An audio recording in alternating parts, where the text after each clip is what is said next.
देखिए बेटा, आज का हमारा जो टॉपिक है सरयू काव्यखंड का अध्याय 7 भारत की श्रेष्ठता।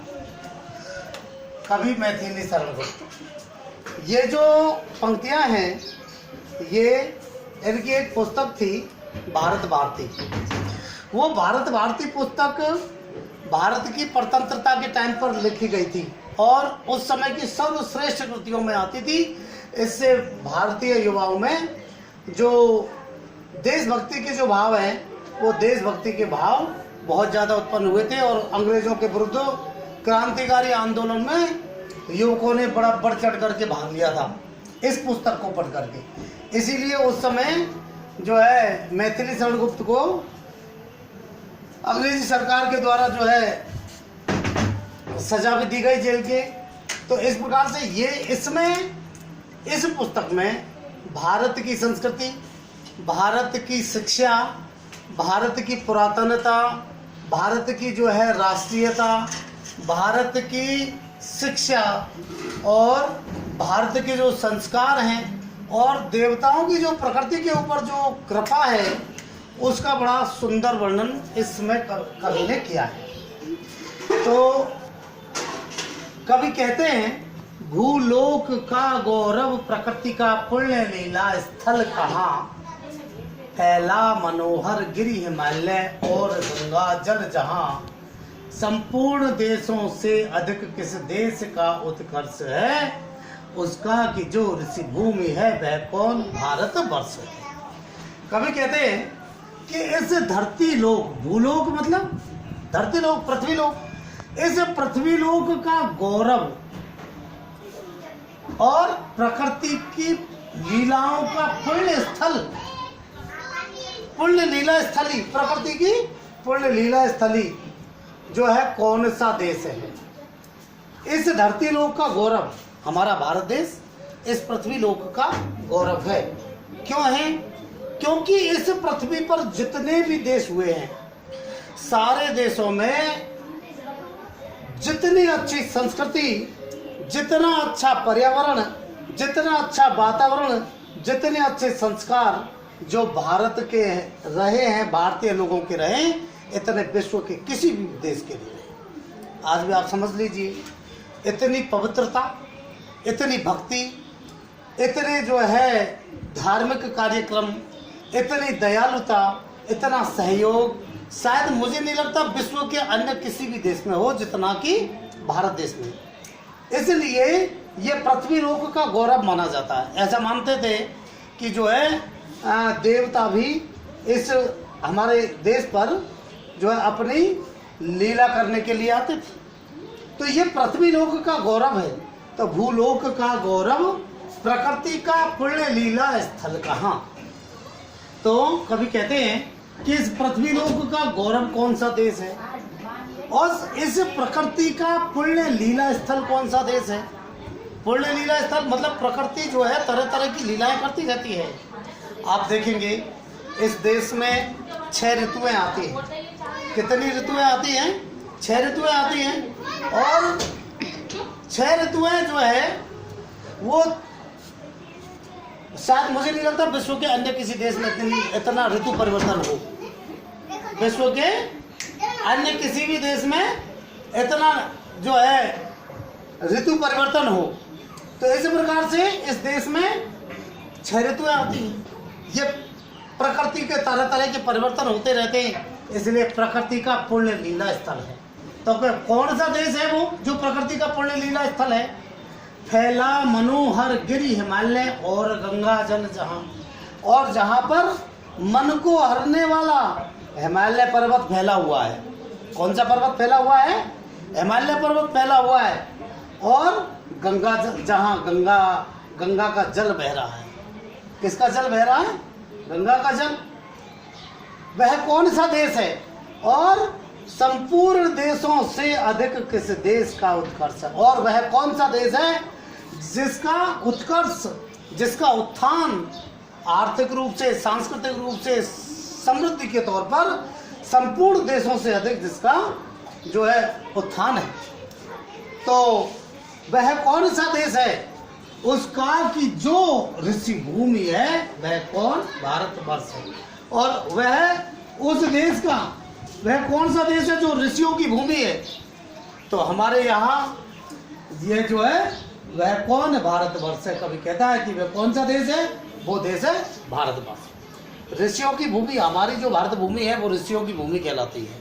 किसकी भूमि कहलाती है? ऋषियों की भूमि कहलाती है। आप देखते हैं हमारे महर्षि वाल्मीकि हैं, कण्व ऋषि हैं, जो है दुर्वासा ऋषि हैं, वशिष्ठ जी हैं, वेदव्यास जी हैं, कितने सारे उत्तम कोटि के ऋषि हुए। तो यहाँ ऋषि मुनि तपस्या किया करते थे और विश्व के अन्य किसी देश में ऋषि मुनियों ने इस तरीके से तपस्या नहीं की। तो वह कौन सा देश है? वह देश है भारतवर्ष है।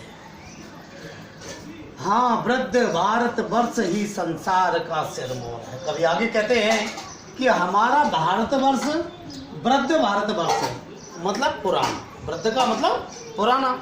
तो हमारा ये जो भारतवर्ष है ये पुराना भारतवर्ष है, ये संसार का सिरमौर है, अर्थात संसार के सिर का मुकुट है, मौर्य मुकुट। यानी कि संसार में जितने भी देश हैं, आज भी लगभग 206 देश हैं, तो आज भी आप ये मानिए कि विश्व के किसी भी देश की संस्कृति में इतनी पवित्रता, इतनी जो है अच्छाई नहीं है जितनी कि भारतवर्ष की संस्कृति में।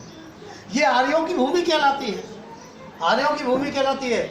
और आर्य शुद्ध शाकाहार, पवित्रता, इसमें विश्वास किया करते हैं। मांसाहार का जो है यहाँ प्रचलन नहीं था, ईश्वर की भक्ति का प्रचलन था और ईश्वर के और पवित्रता का ध्यान यहाँ रखा जाता है। शायद मुझे नहीं लगता कि भारत के बराबर और आर्यों के बराबर जितनी पवित्रता जो है किसी भी देश के नागरिकों में रहती हो। इसलिए इसको संसार का मुकुट कहते हैं। यहाँ की शिक्षा प्रणाली भी, नालंदा विश्वविद्यालय है, तक्षशिला विश्वविद्यालय है, यहाँ की शिक्षा प्रणाली भी उत्तम कोटि की रही है। यहाँ की संस्कृति और मान मर्यादाएं भी उत्तम कोटि की रही है। तो हाँ, वृद्ध भारतवर्ष ही संसार का सिरमौर है। कभी कहते हैं कि ये जो वृद्ध, ये पुराना भारतवर्ष है, यही संसार का मुकुट है। ऐसा पुरातन देश में ऐसा पुरातन देश में क्या, ऐसा पुरातन देश कोई विश्व में क्या और है। तो ऐसा वाला पुराना जो देश है जिसकी अच्छी संस्कृति है और पुराना है, इतना पुराना है, क्या संसार में कोई और है? अर्थात भारतवर्ष पुराना देश है। ऐसा कहते हैं कि मानव सभ्यता का विकास भारत में ही हुआ था। तो ऐसा पुरातन देश कोई विश्व में क्या और है। तो ऐसा पुराना देश क्या संसार में कोई और है? यहाँ ये देखिए आप, प्रश्न शैली चल रही है, प्रश्नोत्तर शैली, और इसीलिए प्रश्न अलंकार भी उत्पन्न हुआ है इनमें। भगवान की भवभूतियों का यह प्रथम भंडार है। भगवान ने जो भी उपहार दिए हैं हमें, ईश्वर ने जो भी उपहार दिए हैं, उनका हमारा देश प्रथम भंडार है। आप देख लीजिए, आप नेचुरल दृष्टि से देख लीजिए, आप जो है किसी भी प्रकार से खनिज की दृष्टि से देख लीजिए, हमारे देश में विभिन्न प्रकार के खनिज पदार्थ हैं, विभिन्न प्रकार के खनिज पदार्थ निकलते हैं। हम एक प्रकार से विश्व में किसी भी देश के जो है अधीन नहीं रहते, हमारी सारी आवश्यकताओं की पूर्ति हमारे देश से ही हो जाती है। तो भगवान की भवभूतियों का यह प्रथम भंडार है। ईश्वर ने जो विभिन्न प्रकार की जो उपलब्धियां, जो विभिन्न प्रकार की खनिज पदार्थ आदि जो प्रसाद दिए हैं, जो भगवान ने हमको विभिन्न प्रकार के उपहार दिए हैं, उन उपहारों का ये देश पहला भंडार है। अर्थात विश्व में इस प्रकार के जो उपहार हैं वो अन्य नहीं है। चाहे प्रकृति के दृष्टि से देख लीजिए, चाहे खनिज पदार्थों की दृष्टि से देख लीजिए, कृषि की दृष्टि से देख लीजिए, चाहे जो है ऋतुओं की दृष्टि से देख लीजिए, जल व्यवस्था की दृष्टि से देख लीजिए। तो ऐसा ये पहला भंडार है भारत। विधि ने किया नर सृष्टि का पहले यही विस्तार है। और ईश्वर ने, विधि ब्रह्मा जी को कहते हैं, भगवान ने, ब्रह्मा जी ने नर सृष्टि का सबसे पहले विस्तार यही किया है। मतलब मानव सभ्यता का विकास सबसे पहले यही किया। नर सृष्टि का मतलब मानव सभ्यता। तो भगवान ने मानव सभ्यता का विकास सबसे पहले इसी देश में किया है। यह पुण्य भूमि प्रसिद्ध है, इसके निवासी आर्य हैं। यह हमारी जो भारत भूमि है, यह पवित्र भूमि है, पुण्य भूमि है। यहाँ पर पुण्य कार्य हुआ करते थे।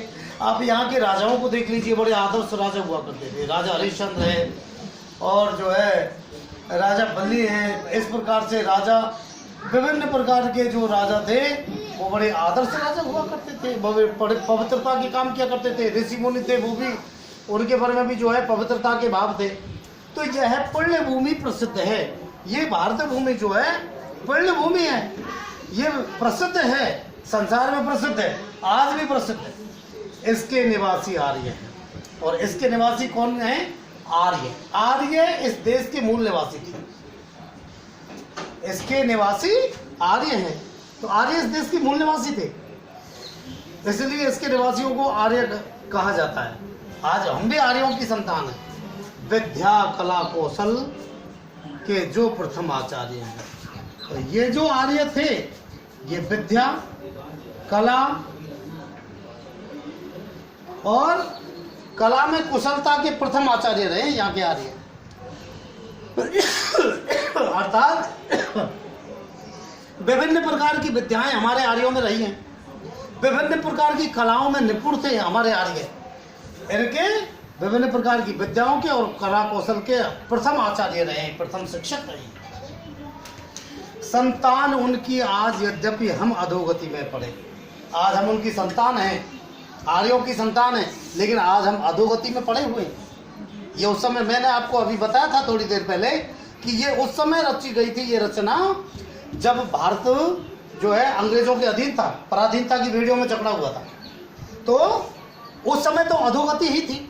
और उससे पहले मुगल शासन इस देश में हो गया। तो मुगल शासन जब इस देश में हो गया, उस समय भी भारत की स्थिति ठीक नहीं थी, बहुत बुरी स्थिति थी। मुगलों ने आक्रमण किए, अनेक प्रकार के अत्याचार किए। तो इसी बात को वो अपने देश के युवाओं को जो है, अपने देश के नागरिकों को जो है जगाते हुए कह रहे हैं कि संतान उनकी आज यद्यपि हम अधोगति में पड़े। हम उनकी संतान हैं, हम उन आर्यों की संतान हैं, फिर भी हम अधोगति में पड़े हुए, निम्न गति में पड़े हुए। आज हमारी स्थिति खराब है, पर चिन्ह उनकी उच्चता के आज भी कुछ हैं खड़े।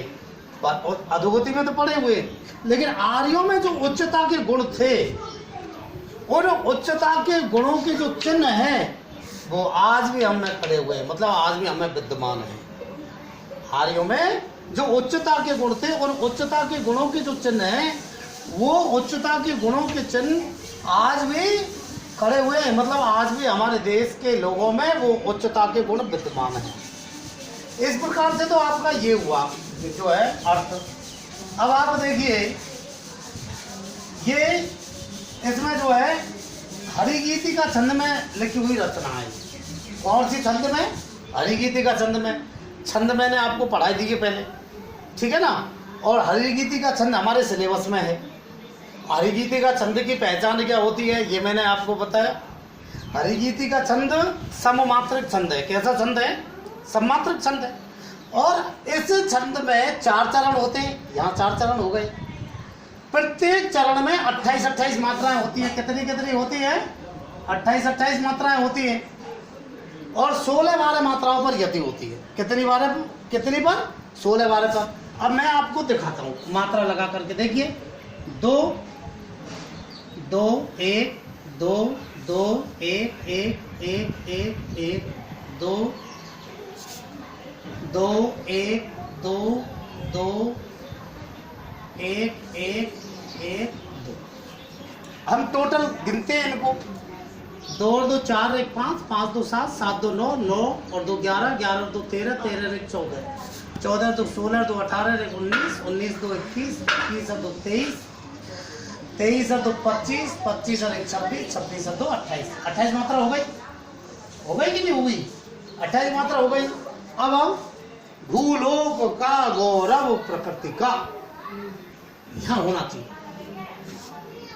तो आप देखिए यहाँ 16, हम कुल मिलाकर के 16 मात्रा जहाँ हो जाएंगी। तो अब 2 2 4 4 1 5 5 2 7 7 2 9 9 2 11 11 2 13 13 1 14 14 2 16 मैंने यही तो लगाई थी अभी, ठीक है ना। तो पुण्य प्रकृति का, भूलोक का गौरव प्रकृति का, यहाँ हो गया, यहाँ 16 मात्रा हो गई, इधर 12 हो गई, 2 2 1 3 3 2 5 5 2 7 7 2 9 9 1 10 10 2 12। तो 16 12 मात्राओं पर यति होती है। कितनी पर? 16 12 मात्राओं पर यति होती है। और 16 कुल मिलाकर के कितनी मात्राएं होती हैं? 28 मात्राएं। तो ये जो है हरिगीति का छंद में लिखी हुई रचना है। 16 12 मात्राओं पर यति, ठीक है, और 28 मात्राएं, मात्रक छंद है, सन्मात्रक छंद, ठीक है। दूसरी बात, ये तो हुई छंद की बात।